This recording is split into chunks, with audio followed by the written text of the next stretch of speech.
وفاق اور آزاد کشمیر کے حکومت کے درمیان جموں و کشمیر کونسل کا دیرینہ معاملہ طے پا گیا۔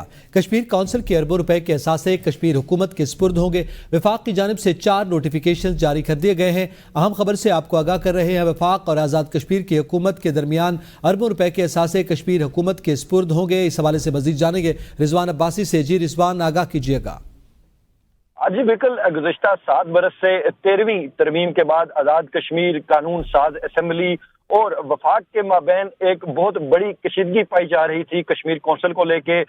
گزشتہ روز کشمیر کونسل کے جو معاملات تھے، جن میں اثاثہ جات تھے، جن میں ملازمین تھے، اور اس کے علاوہ جو بہت بڑی تعداد میں جو کشمیر کونسل کی جو جائیدادیں تھیں، وہ آزاد کشمیر حکومت کے سپرد کیا جانا تھا، جو کہ 7 برس سے نہیں ہو پائیں۔ اور گزشتہ روز آزاد کشمیر حکومت کو وفاق کی جانب سے 4 نوٹیفیکیشنز جاری کیے گئے ہیں، اور ان 4 نوٹیفیکیشنز میں جتنی بھی جائیدادیں ہیں، جو اثاثہ جات ہیں آزاد کشمیر کے، جملہ اثاثہ جات کشمیر کونسل کے تحت، وہ تمام آزاد کشمیر حکومت کو منتقل کیے جائیں گے۔ اور اس کے علاوہ جو ملازمین ہیں، وہ ملازمین بھی اب آزاد کشمیر حکومت کے تحت ہوں گے، ان کو گی، اور ان کے تمام جو معاملات ہیں وہ آزاد کشمیر حکومت کے سپرد کر دیے گئے ہیں۔ یہاں پر بات قابل ذکر یہ ہے کہ آزاد کشمیر کے جو وزیر اعظم ہیں چودھری انوار الحق، انہوں نے ایک جو کمیٹی تشکیل دی گئی تھی نگراں وزیر اعظم انوار الحق کاکڑ کی جانب سے، جس کی سربراہی وزیر قانون کر رہے تھے، اس کے تحت 8 کمیٹیاں بنائی گئی ہیں، جو کہ بجلی کے معاملات، بجلی کا جو ٹیرف ہے،